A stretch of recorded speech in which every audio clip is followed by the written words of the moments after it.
You haven't done any work yet. First you got in the driver's seat and you didn't drive. Now you're just eating all the snacks. This is great. I love this trip. Hey guys, Brian Schultz here with Cape Falcon Kayak, and welcome to the 10th episode in our series where we are designing a small rowing and sailing boat out of skin-on frame construction. Now, just like I say every time, if this is your first time with this series, at the very least go back to episode number 5, because that's where we reset this project from building a larger rowing and sailing dinghy to this smaller St Lawrence River Skiff. So in that episode, I'm going to tell you all about what the St Lawrence River Skiff is and why we chose it for this particular design project. And if you want a deeper background on this whole project, go all the way back to episode number 1 and watch the introduction, because that's where I show you all the larger skin-on frame boats that I've built in the past, what went right and what went wrong, and what we're hoping to achieve in the future. And then finally, if this is your first time on the channel, once again, my name's Brian. I've been building skin-on frame boats for over 20 years. I offer online video courses and plan sets for how to build skin-on frame kayaks and canoes. Okay, so getting into today's video, just to do a quick recap here of what we've done so far in this series. For the first 4 videos, I was building a different boat called the Shearwater, which was designed by Joel White. And primarily the reason I was building that boat was just to show you guys how things can be a lot harder than you expect if you don't choose the correct boat to adapt to skin-on frame construction. Also, I just happened to have a commission to build that particular boat. Unfortunately, my customer disappeared on me and I was not having very much fun building that frame.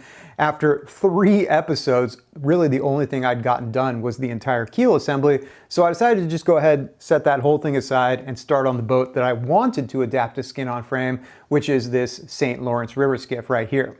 So we spent the next 3 episodes building the frame, and then in the 4th episode, which I think was episode number 8, we finished the boat, we took it out for some testing, and then in episode 9, which was the last episode, I went ahead and did a complete overview of absolutely everything we bring along with us if we're going out on a week-long camping trip, using a few clips from the simulated week-long camping trip that we just went on.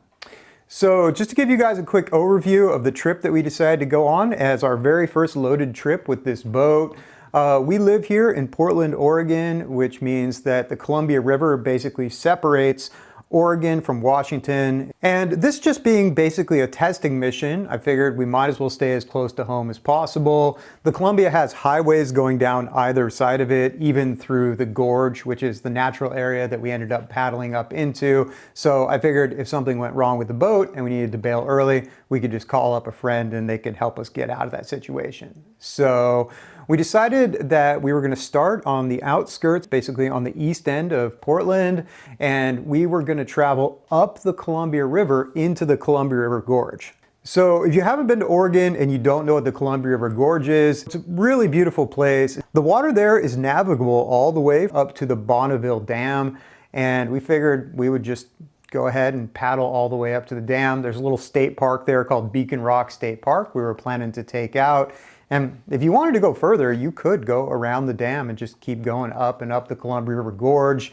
Those of you who followed my channel for a while know that we did the section above that with our catamaran kayak sailing system a few years ago, which was a lot of fun, although it did end up getting a little bit out of control. We ended up sailing in 40 to 50 mile per hour winds. So anyways, if you haven't seen that video, go back and check it out.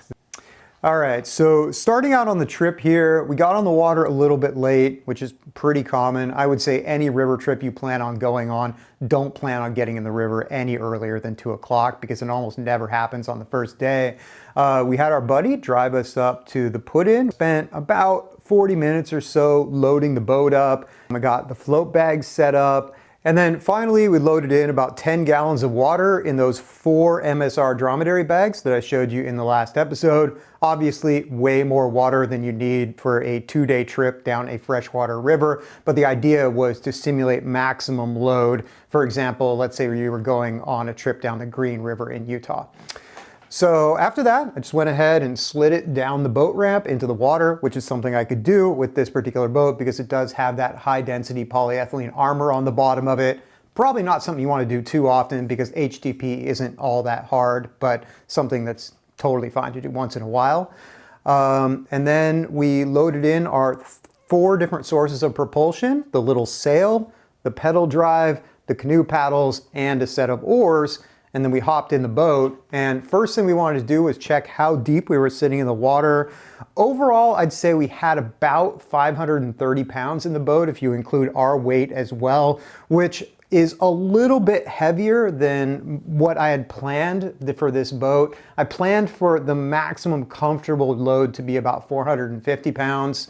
And sure enough, with it sitting a little bit low in the water, we were a little bit close to the top of the pedal drive box with that water level inside. And the reason that matters is because if you're sitting too deep in the water, there's a safety hazard that water could come over the box and into the boat during normal use. So that didn't surprise me terribly, and I realized right then I was gonna have to take a few things out before we went on the trip, but I figured we might as well just start with that much weight and do our flood test, because something I always do with any brand new boat, it's the first thing I do is I try and sink it to make sure that the flotation is going to work the way that it's supposed to.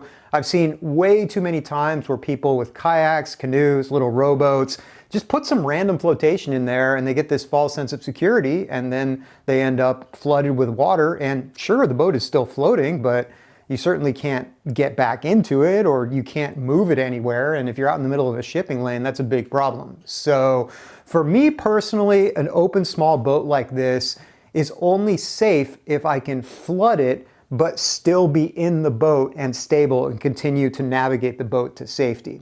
So went ahead and tipped it over on its side, and surprisingly, it was actually really hard to push that gunnel under the water. We had both Liz and I leaning with all of our body weight and pushing on the gunnel. Finally, we got it just a little bit submerged and the boat started to flood with water. And then finally, it started to come up through the drive box once we got low enough in the water. And sure enough, it worked just like I thought it would. These 2 big side floats on either side of the boat kept us level and stable. And then I had a little float that I showed you in the last episode in the bow, and then just the natural buoyancy of those gear bags in the bow and the stern kept us sitting more or less level, although quite low in the water. So once we were fully sunk, I just did a quick little trip around the boat ramp there to make sure that we could still navigate the boat. It wasn't exactly easy, but it worked just fine. And then after that, we did a little test to see what it would take to actually bail the water out of the boat. We used those 2 milk jug bailers that I showed you in the last episode, and that took about both of us bailing as fast as we could. I'd say it took us about 3 minutes to get it down to where we could pump the rest of the water out with the bilge pump. And then after that, I decided to get rid of a little bit of weight because I don't really feel comfortable going on a trip with just 1 inch of freeboard inside of the edge of the drive box. Now, keep in mind, if you didn't have the pedal drive modification, this wouldn't matter at all.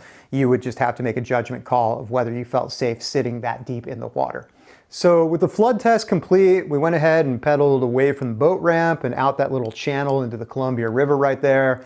And first thing I noticed was that there was a lot more current than I was expecting. I feel kind of stupid saying that because I have that same impression every time I go on a trip on the Columbia River. I don't know why, but I feel like towards the end of the season, there shouldn't be as much current as there seems to actually be. Just judging the difference between how fast we were actually traveling versus how fast we should have been traveling, I would say that we had 1 to 3 miles an hour of current against us at all times during the trip, with the exception of sometimes we were able to creep into some back eddies and make some progress along the shoreline. So a little bit slow going. It was a sunny day, just glass flat conditions, lots of people out fishing for salmon, very few people actually catching salmon. And we made kind of a general game plan to go up to Reed Island, which is, I think it's about 6-7 miles from where we put in. I was planning on traveling at about 3 miles an hour, but it turned out we traveled at about 2 miles an hour, which made it a little bit longer than we thought. We're hugging the shoreline in the beginning. I like to check out all the different weird industrial stuff. I find that stuff just as fascinating as, really exciting natural stuff like caves and waterfalls. little bit risky to navigate through some of those areas because sometimes there's sharp metal stuff underneath the water, which I have crashed into in the past, although I've never actually had it puncture any of my boats. And then once we started to get outside of the city, we came to the Sandy River Delta where there's a, reasonably sized side river pouring into the Columbia. And I ran into some really strong current right there. We actually had a moment where we were actually going backwards using the pedal drive to go forwards. And I had to sit in the front of the boat and paddle while Liz was pedaling. And then we were able to overcome that little section. There's also a lot of weeds along the shoreline there, and you want to be as close to the shore as you can to stay out of the current, but if you get stuck in those weeds, it's pretty hard to use the pedal drive to move yourself forward. So that was pretty much what we did for that first day, just kind of slowly creeping up the river towards Reed Island. At one point we switched and, went over to the Washington side of the river, and fortunately, right towards the end of the day, just as the sun was going down, it was really beautiful, we started to get a little bit of wind, which is pretty common in that area. Basically, just outside of Portland, the Columbia River forms a wind tunnel where the wind starts to accelerate more and more and more as it goes upriver. And in that part of the river, it doesn't usually get super windy. If you get up to the next section of the river, the one that we did a couple years ago in the kayaks, that gets insanely windy, which is what makes it one of the windsurfing capitals of the world. So we were able to put up the little sail. Not a lot of push from that little breeze, but it was pushing us about as fast as we were pedaling. Unfortunately, we started running into sandbars, which I wasn't expecting. We were at least a quarter to a half mile away from shore, and it seemed like every couple minutes or so the boat would ground out on a sandbar, and I'd have to get out and drag the boat off the sandbar, and then we could go a little bit further.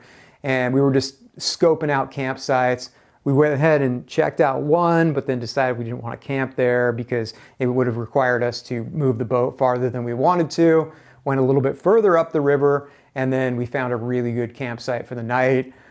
You could see here in the clips that I'm showing you, I'm standing up in the boat while we're paddling ourselves towards the shore. Plenty of stability in this boat loaded down to stand up like that, and it's nice to be able to get a little bit more visibility so you can kind of check out the campsite. So we went ahead and landed the boat and unloaded all the gear, and that gave me my first opportunity to try out the transport cart that I built for this boat. If you want to see the details on that, you can go back and check it out in the last video. And honestly, at least initially, it worked exactly like I was hoping it would. All I had to do was put the cart right at the edge of the water, lift up the bow, and then with the stern of the boat still floating in the water, I could just effortlessly move the boat until it was balanced on top of that axle, strapped it down, and rolled it up the beach, and it was so easy. I was super stoked about that because I have some issues with my health and with my back, and I really can't push my body too hard. So went ahead and rolled the boat up to the campsite. As usual, my job is food and refreshments. Liz's job is always putting together the tent and everything like that. So I went ahead and made us some coffee on our alcohol stove. I made a pie before the trip, so we had fresh pie and coffee at sunset. Absolutely divine. Campsite was definitely a little bit louder than I wish it was, just because of those highways on either side of the river, but it was still a really nice night, really pretty location. Liz was playing around with the night photography mode on the iPhone. I'll throw up a few pictures. The only real problem that we had during that first night was that the water got a lot closer to our campsite than I felt completely comfortable with. Basically, something else that I do know about, but I seem to always forget, is that the Columbia River is still a little bit tidal all the way up to Portland, Oregon, even though it is almost 150 miles inland. Basically, there's no dams between Portland and the Pacific Ocean, so we get just about a foot of exchange between the high and the low tide up in that area, which really isn't much height, but if you have beaches that are barely sloping, the water can get close to you pretty quickly. So later on that evening, I was taking a Spanish lesson on my telephone, talking to my tutor, and I was watching out of the corner of my eye as the water was getting closer and closer, and it ended up stopping about 5 feet from the tent. So fortunately, we didn't have to move camp. We woke up the next morning a little bit later than usual, Normally on river trips, and especially on popular river trips, I try to get on the water as quick as possible because that's how you avoid competition for all the best campsites. But the Columbia River is not a popular river tripping destination, and I was actually wanting to get on the water a little bit later with the idea that maybe the wind would come up and we wouldn't have to spend as much time pedaling or paddling against the current. So got ready about 9, 10 o'clock, loaded all the gear, brought it down to the water. I went ahead and rolled the boat with the canoe cart back to the water's edge, and my plan was just to reverse what I had done initially and just slide the boat forward off the cart into the water. Seemed like that was going beautifully until the end of the boat slid off of the cart, causing the cart to slam into the rudder assembly with all the weight that was in the canoe. I'd already put a bunch of stuff in there, so it was fairly heavy, which basically just ripped the bottom rudder gudgeon off the rudder and left it kind of dangling off to the side. So that was something I just wasn't thinking about, but now it's something that I know not to do in the future. Furthermore, it's a demonstration of the system actually working the way that it was designed, because one of the reasons that I use 2 opposing eye screws as rudder gudgeons as opposed to normal rudder gudgeons isn't just because they are cheaper and easier to install. It's also because if there's ever enough force on the boat to tear the rudder off of the boat, I want to make sure that it's the rudder assembly that takes that damage and not the boat itself, because that's going to be a lot easier to replace and repair. So anyways, we took a few minutes, just did a quick field repair on that particular part, and then loaded it up with the rest of our gear. Now, I want you to notice here that I'm actually taking a minute to rinse the sand off of my gear bags before I load them into the boat. And regardless of what kind of small boat you have, this is a great habit to get into, because if you're lazy about cleaning up sand when you're out camping, pretty soon it's going to get in all your zippers, nothing's going to work, it's going to increase corrosion and wear on any moving parts. So moral of the story, try to get rid of the sand before you pack your boat. We got onto the water about 10:30, 11 o'clock in the morning. I took the first shift pedaling. Fortunately, we were over to the side of the river and in the shadow of a point, so we didn't have a lot of current pushing against us. Our average speed pedaling forward was about 3 miles per hour, which I think is pretty good if you consider that it's just one person propelling the boat with 2 people in it and all the camping gear for a simulated week-long load. So I was pedaling for a little while. Unfortunately, Liz decided I was spending too much time checking my email and not actually pedaling the boat. So I got demoted and she took over and she pedaled for about the next hour. And then we started getting into the really steep section of the gorge. And first thing we came to was this really cool, really small basalt island. And what made it interesting is that it was just the top end of a bunch of basalt columns, which are formed when lava cools. And even though you really couldn't see very many columns on top there, if you came around to the back side of the island, there was a little shelf that was just slightly underwater. And when you looked down at it, you could see that really clear kind of pentagonal shape of the columns. Just kind of a neat little area. So after stretching our legs for a bit, we went ahead and got back in the boat. I was allowed to get back in the driver's seat, which I was perfectly happy with because the wind was starting to come up. Liz went ahead and got out that small pop-up canoe sail that I showed you in the last episode. Once again, this is not a large, high-performance sailing system. It's literally just a super simple way to catch a favorable breeze if the wind is already going in the direction you want it to be. And you would think that a 1.7 square meter sail really couldn't accomplish very much, but it's important to keep in mind that if you've got a boat like this that's only got about a 15-foot water line, it's a relatively lightweight boat and it has a somewhat parabolic section along the bottom. All that translates into a very low wetted surface area, which means that it's just not that hard to push. And so with that tiny little sail, we were still able to go as fast as we would have been able to pedal the boat in about 10 miles per hour of wind. And then anything above that, we were going faster than we would have been able to pedal and paddle unless we were sprinting. So started out a little bit slow, really wasn't that much wind. We were just kind of ghosting along the shoreline at about 2.5 miles an hour. And then as we got into that steeper part of the gorge where it gets really cliffy and really pretty, wind started to pick up. And I was really actually very excited about this part of the gorge because The one part of the Columbia Gorge I've never seen close up is the Washington side from water level, because the highway goes way up above that part. So there's this whole really cliffy area there that they call Cape Horn. So I guess technically we have rounded Cape Horn in the St. Lawrence River Skiff. It's got all these basalt columns and little rocks, and it's got a train that goes through a tunnel right there, which we were super fortunate to be sailing exactly there at exactly the moment that the train came through. So that was kind of a cool moment as well. There was actually quite a bit of current coming along that edge there, because you got to imagine the cliffs extend underwater at that point, which means the current's going to want to come over to that side of the river. So we were really hugging the shoreline so we didn't end up out in that really heavy current. And yeah, got past that section. It was really pretty, really fun. Wind kept picking up a little bit more and more as the day went on. We got into a really neat little section on the Washington side where there's some really nice houses. I imagine people with a decent amount of money have built some really nice little compounds along the shoreline, including a place with a dock and a little sailboat, which I was really surprised to see. And then we got into a section where there was some really long wing dams. And a couple times we had to swing way out into the current to get around those wing dams. And just a quick side note, if you're ever paddling around wing dams, you have to pay attention to what you're doing, because if you're in rough conditions where you could potentially capsize or end up out of your boat, you could easily be swept down into a wing dam, which is why anytime I go past a wing dam, I go much further upstream before I cut towards the shore again. So basically, we just spent the rest of the day sailing up the Columbia River Gorge along the Washington side of the river, enjoying the scenery.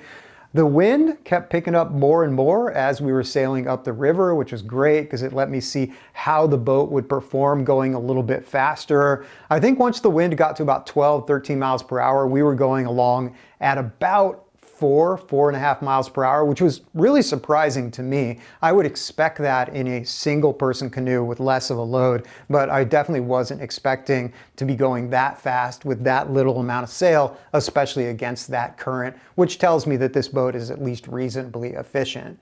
Now, I didn't get the wave action that I was hoping for. I really was hoping I'd have a chance to push this into some 2 to 2.5 foot waves just to see if we started taking any water over the sides. I think the biggest waves that we got were about 1.5 feet. So I'm gonna have to take this out similarly loaded at some point and just start pushing it more and more in bigger and bigger waves, but also in controlled conditions where I can get out of those waves if we do end up getting overwhelmed. So that's a project for the future.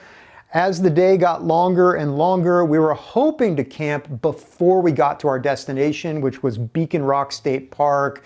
But it seemed like everywhere we landed, there just wasn't really any nice campsites along the Washington side. The beach that we were hoping to camp on turned out to be more of a soggy mud flat that was strewn with garbage. Also, it had some fairly big bear prints that looked like they were a couple days old. Personally, I don't get too freaked out about black bears just because they're not aggressive in the same way that grizzly bears can be. You just want to be careful with your food and try to stay out of their way, and they're generally not going to bother you, although there was nothing else appealing about that particular beach. So we got back in the boat, kept heading up the shoreline looking for campsites, started running into some pretty significant rafts of weeds where I would pedal as hard as I could and then pull the pedal drive up at the last moment, and then we would both paddle at the same time to try to break through that little section. Found a couple somewhat decent places, but nothing really had a good flat spot for a tent. And we started seeing even more and more of those bear prints, except instead of looking 2 days old, they looked more like they were 2 hours old. And even though I'm not terribly freaked out of black bears, I don't really see any compelling reason to put a camp right in the middle of a black bear highway. So we just went ahead and made the decision that we were just going to keep going all the way to our destination that evening. We still had a pretty good wind, and I knew that there was water at Beacon Rock State Park, and I wanted to change out the water in my dromedary bags because it had too much of that kind of distinctive chemical taste that those bags tend to have. So we landed at the dock at Beacon Rock, we got some new water, got back in the boat, and then there is an island right across from Beacon Rock State Park there that's really pretty, but that is a wildlife refuge Fortunately, there's another island just right across from that is somewhere that you're allowed to land. So that's the direction that we headed, and the wind was starting to die down a little bit at that point, so I kept switching back and forth between sailing and pedaling, and then finally just pedaling the boat. And we almost made it to our destination when we ran into the mother of all weed patches. Basically, it was this huge area of super dense weeds, absolutely impossible to pedal through it or sail through it. And even with Liz and I paddling as hard as we could with our canoe paddles, we were just slowly inching through this giant mat of weeds. So last 10 minutes or so were a little bit rough, but finally we got to the other shore, unloaded the boat. I managed to move the boat with the canoe cart without breaking the rudder off, so that's definitely a bonus. The only downside of this particular campsite is there was no structure. There was no logs to put anything on. There was no trees to hang any lights from.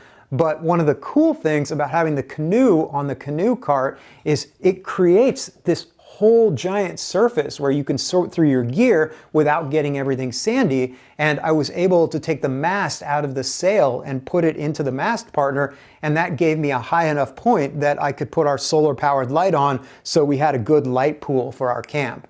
Once again, lovely campsite, beautiful sunset, nice dinner. We had some pie, we had some coffee. And the cool thing about being right next to that island with the wildlife refuge is there was a herd of elk that came in the night, and it being right around September, October, that's when the elk are in rut, so you could hear the male elk bugling.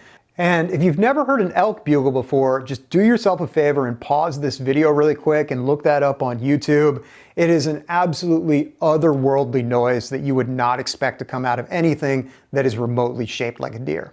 So we fell asleep to the sounds of the elk, beautiful stars overhead, just really nice night. And then when we woke up the next morning, I stuck my head out of the tent. It was really early and foggy, and I saw that same herd of elk crossing from the island back to the mainland, swimming across the channel. So that was super cool because elk are pretty elusive, and even when they're around, you often don't get very much opportunities to see them. So we saw the elk, and then we ate breakfast, pretty much standard camp breakfast, oatmeal, walnuts, raisins, and coffee. And then we went for a little hike around the island there. There's not really any good footing because there's not trails, but there was a lot of dead salmon along the bank. I was surprised they weren't eaten, honestly. You would expect with the coyotes and the bears around that the salmon would be eaten, but it looked like just the eyes had been pecked out by birds. We also found a bunch of fishing tackle along the shore there. I mean, it's better that the world wasn't polluted with fishing tackle, but if it's there, I'm going to pick it up and I'm going to keep it and I'm going to use it. And then we just kind of headed around the northern end of the island, came back around the inside, got some really nice views of Beacon Rock, and then we went ahead and packed up the camp and got back on the water. Fortunately, the tide had come up a little bit more, so it wasn't so hard to fight through that raft of weeds.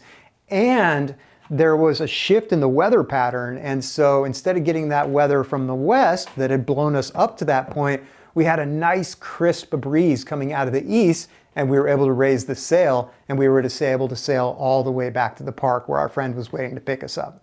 So very last thing, just as we were coming up to the dock there was quite a few fishing boats around, but there was also a Ness yawl launching at that exact moment. So kind of cool to be sailing up to the dock in our skin-on frame boat and then see this really nice wooden boat coming just beside us, sailing away from the dock. So went ahead and landed at the boat ramp. I set up the boat cart and then pulled the boat back up on top of it, just like we did before. And I was actually pretty surprised that even though that boat ramp was super steep and super long, with those wheels underneath it, it was just effortless to pull it all the way up to the car. All right, so I think that pretty much finishes up the trip report for our first fully loaded test of the St. Lawrence River Skiff. But before I give you my impressions of how well I feel like this is fulfilling its design mission, let's just remind ourselves what those design parameters were. Basically, I wanted to create a small, open rowing and sailing boat that was light enough that two people could easily put it up on top of a car, but would also be big enough and stable enough that those same two people could go on a week-long, fully self-supported camping trip in conditions up to about 15 miles per hour of wind and up to about 2 foot of waves. So starting out with the car top ability, with this boat fully finished but with nothing in it, it ends up weighing about 70 pounds. If your back was a little bit healthier or you were a little bit younger, you could actually potentially go with an even bigger boat, maybe something 80 pounds or more.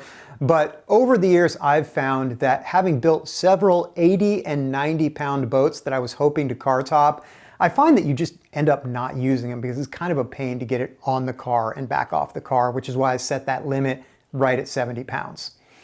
Now, as far as the overall capacity of it goes, I mean, we saw in the beginning when we had this loaded down to about 520 pounds that I felt like it was sitting a little low in the water. Now, if you didn't have the pedal drive box in there, that's not really a safety issue. And oftentimes, if you're on a long trip, you are going to always be overloading a little bit towards the beginning. Ideally, I would love for this boat to be 2 inches wider and 8 inches longer, but now we're talking about a boat that's going to weigh more like 80 pounds. And also, we're talking about a boat that I would not want to use solo, because another thing I want to be able to do with this boat is to be able to take the rudder off one end, put it on the other end, and then just take it out by myself for the evening. And I find that any small boat that's longer than about 15.5 feet gets pretty difficult to manage by yourself, especially if you've got any kind of wind. Now, as far as how it handled the rougher water and the wind, I didn't feel uncomfortable in anything that we were out in, and I could tell just by being in it that if the waves reached that 2-foot target height that I designed this for, I would still feel comfortable in the boat. Although, if we started getting into 3-foot waves or 4-foot waves or really steep chop where you get the current going against the wind, I could see myself feeling pretty sketched out in this boat. However, I have also been out in boats this size in those conditions in the past, and even though it's not ideal, you would be surprised at what a small boat can handle even when it feels like you're about to be overwhelmed. Now, talking about the future here, the next steps in this design process is we just need to spend as much time on the water in this boat as possible with different gear loads and in different wind and wave conditions. And last year, I finally figured out that the easiest way to do that, especially over the winter time, is just to take the boats down to Mexico where it's a little bit warmer and you've got a little bit more predictable conditions. And that just gives me a chance to get out on the water a lot more frequently so I can get a lot more testing hours in. Also, it's just really nice to be in Mexico during the winter, and I love fishing out of these boats. So that's what we're going to be doing over the course of the next 4 or 5 months.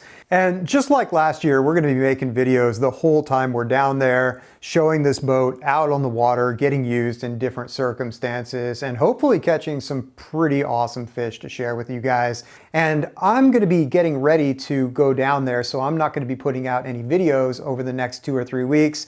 So that would be a great time, if you haven't already done it, to go back and check out some of our fishing videos from last year where we were testing out the pedal drive outrigger canoe that we were developing in last year's design process. So make sure you check out those videos. And then finally, when we do ultimately get back next spring, that's when I'm going to start on making a redesigned version of this boat based on everything I learned from all of my on the water testing. And then over the course of the next summer, I'm going to create a video course and a plan set for how to build this boat, and also different variations of this boat in case you want something a little bit smaller or a little bit bigger or a little bit longer or a little bit wider or narrower. And that's the cool thing about all of my skin-on-frame boat building systems, is I don't just design plans for a single boat. I designed systems that you can modify for your personal on-the-water needs. So, yep, I think that's pretty much everything I have to say for now. As usual, if you like this video, make sure you hit that like and subscribe button. And if you're interested in this skin-on-frame boat or any of our other skin-on-frame boats, make sure you check out our website, capefalconkayaks.com, where I have skin-on-frame building video courses, plan sets, and various free skin-on-frame resources.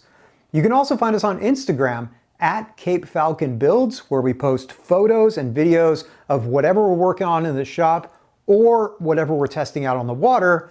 And you can find that same content on the Cape Falcon Kayak Facebook page as well. So that's it for now. Take care.